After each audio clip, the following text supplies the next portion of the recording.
well. Nighttime got me, but I think we fixed up all the issues from the fuel pressure drop, from the injectors.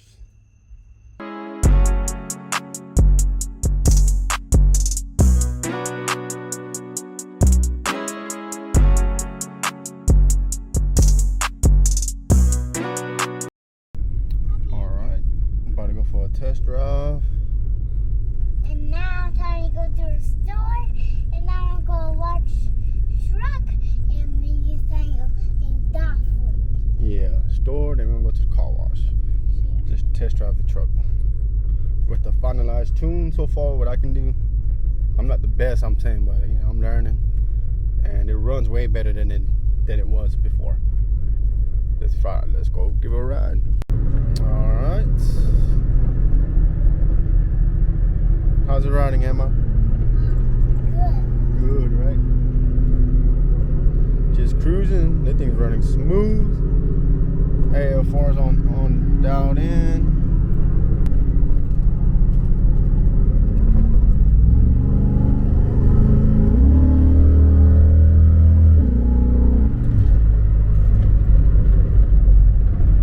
Pretty good, like I said, it pulls. Yeah.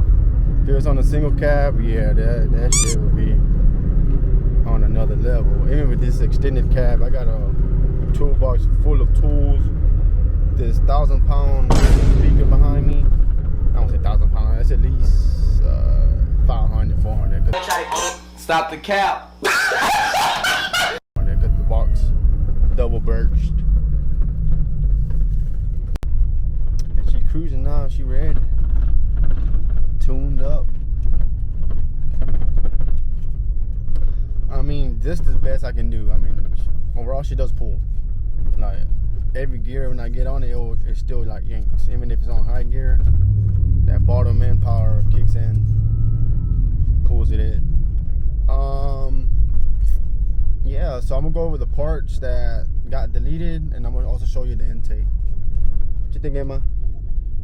Guys, sing the main doors.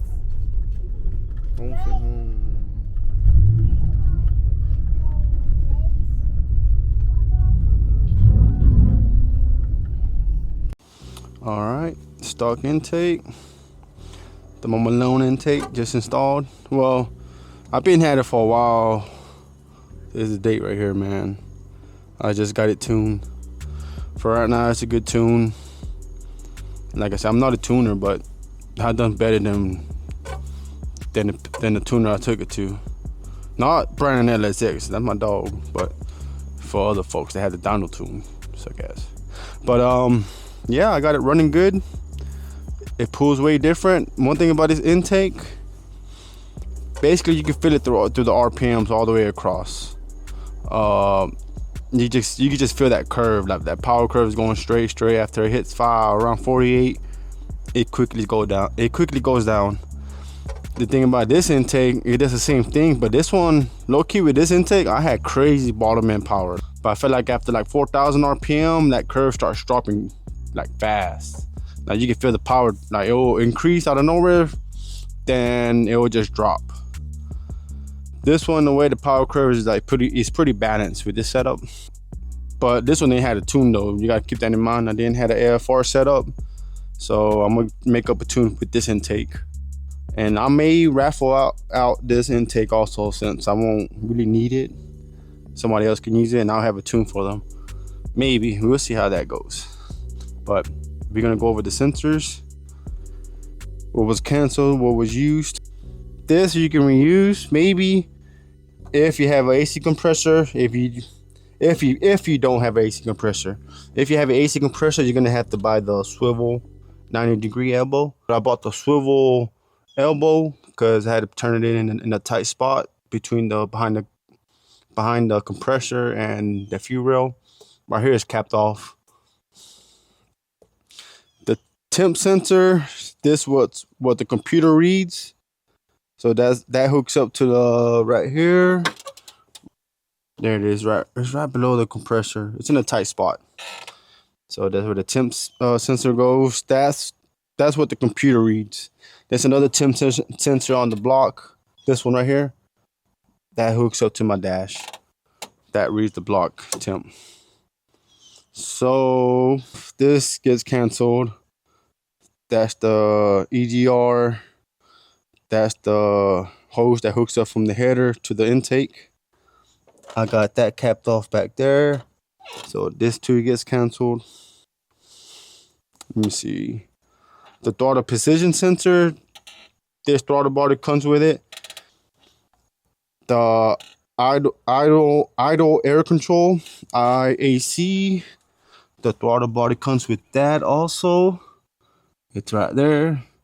The only thing different with this is the connector. You're gonna have to repin it. Once you repin it, it's just 2 pins you have to move around, and this will work. Here's the injector connector. As you know, I've done the wiring already. If you look at part 1, you see how I've done the wiring, but then a few injectors have the connections already. Here's the fuel rail. I ended up using the fittings at the end. As you can see right here with the fuel rails I got right here. Here's the stock connection. I cut them and flared them. Let me see. Here's the PCV valve. I think that's what it's called. This is basically the ventilation system. So it has this, which hooks up to the intake, and it has this one also. So this got canceled. That got canceled. So I didn't even really mess with this. I just went up the vent from the 2 of the valve covers. Each valve cover has a vent tube.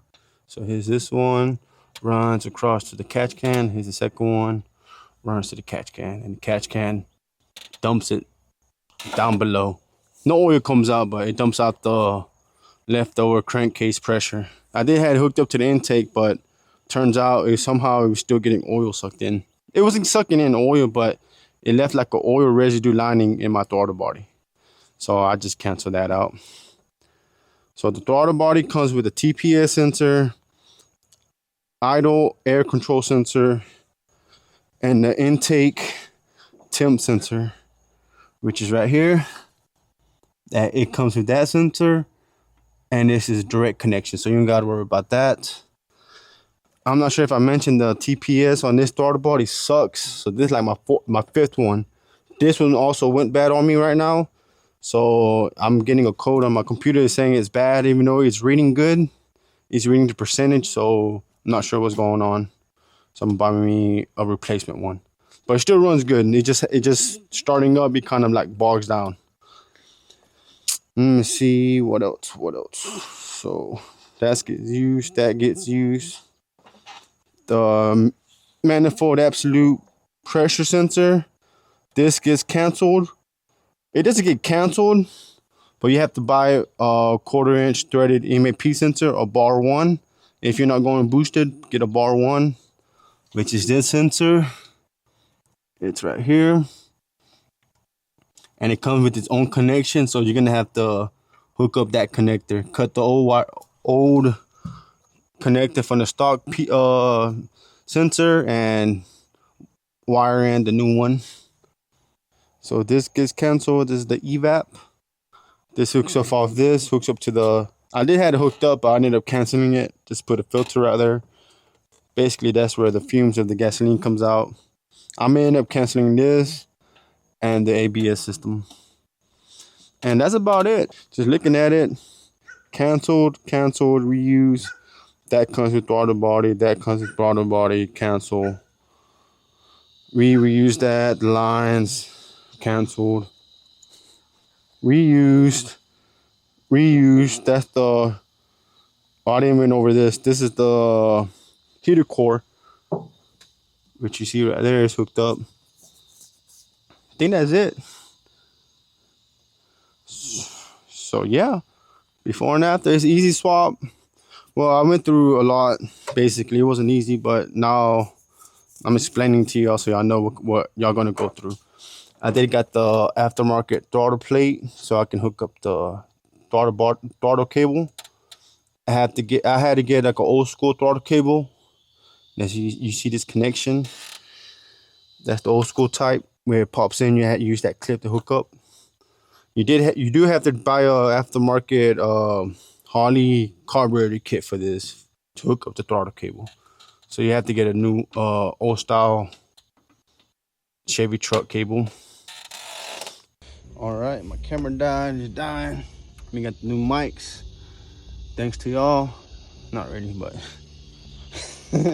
but okay. So since it's died, I'm gonna record off my phone.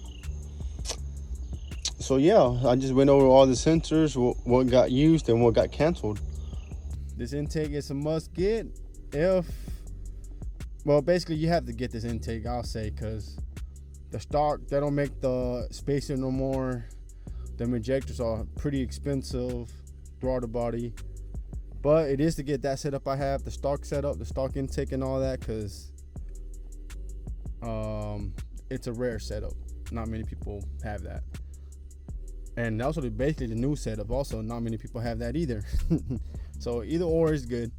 They both make good power. One makes crazy bottom end power, the other one basically levels out that power through all the RPMs, which makes it very useful for this engine. But yeah, this is my input on the intake swap. So we got the 0411 LS coil conversion Holley intake with the fuel injector rails, and I think we got it dialed in. I was cruising around, it runs perfect. As of now, I am having trouble with the TPS sensor. That's bad. It's reading good, but the computer's saying it's bad, so that's kind of weird. So I'm gonna just get me a new one, and let's go over the next stuff, or the next project I'm gonna do. Get them alone. Let's go ahead. So what we got here, here's the next upgrade, a little sneak peek before I end up ending this video. So here's a PCM. This is not the 0411 though. This PCM is off from a GTO 04 through 05. But right here you can see it's from a Chevy GMC also, 04 05. This PCM is very special because in those 2 years they had it set up where it was run off of a sensor. Basically I'm doing E85. So that this PCM is E85 compatible. So here's the E85. The bracket I'm gonna mount it up to my truck. I got the flex hose. I'm hooking up at the return line of my regulator. And here's the sensor. Let me open it up for you. That I'm gonna use. And also the wiring connector. So this sensor, what it does, it's gonna read the fuel. The fuel basically, once it sees that it's cleared, it's gonna read at, oh yeah, we got E85 running in here, and it's gonna send a signal to the PCM. Then the PCM is gonna switch to E85 fuel system and the timing table for the E85. So we got that going on. Have this truck running on E85, and basically I'm gonna do this first also, and I'm gonna put the stock, oh not the stock, the original Holley injectors back, because I was doing research. These injectors should work with the Chevy data. So we're gonna pop this back in and see if we can tweak this out, make these injectors work, because I love the way they look, and these were freaking double the price of the injectors I have right there. And the way they spray, I'm pretty sure this injectors is meant for the intake. So I feel like it's gonna spray perfect. I might have like a little 1 HP increase with these injectors. But yeah, and you like the stuff I'm giving out, give me a like, comment, and subscribe. There's more to come. There's more to come. Thanks for watching.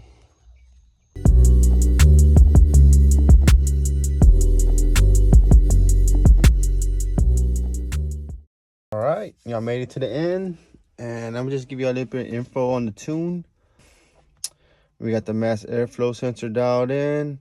Here's the little curve we got, the air curve. And we also got the manifold absolute pressure dialed in. This is for speed density. So we got that dialed in. Right now I'm having issues with the fuel injectors because I did went off by some data they had online. The only issue is it's at idle. When it's at idle, the automatic long-term fuel trims kind of brings up the AFR to around 14. Well, it's supposed to be at 14, brings it up to 15, and sometimes it bounces to 16. I'm not sure if y'all caught that in the video, but it's only at idle. But other than that, I just have to fix that issue and the throttle position sensor. But once this is tuned up, this is the ending basically. I'm gonna upload a tune at the HP Tuner tune repository. Basically what that is, I just upload my tune and anybody can download it. So be on the lookout for that. And the tune will be under, let me see, hold on real quick. You're gonna have to look up the 99 GMC Sierra 1500 4.8 for you to find my tune basically. So that's gonna be you're gonna have to look up that truck and look at the description. It's gonna have the info. You'll know it's gonna be my truck, but I have to have that because the VIN number is not changeable. You can change the VIN number, but once you change the VIN number, all the tuning tables changes also with that vehicle. So that's why I have to keep this VIN number. But yeah, there it is. So it's there for y'all to download. And for the tuners out there, if y'all know what y'all doing, download that bad boy and tweak it up and let me know. I'll download that thing and upload it myself. But I'll say it's a bass tune, a pretty tuned bass tune. I'll say that.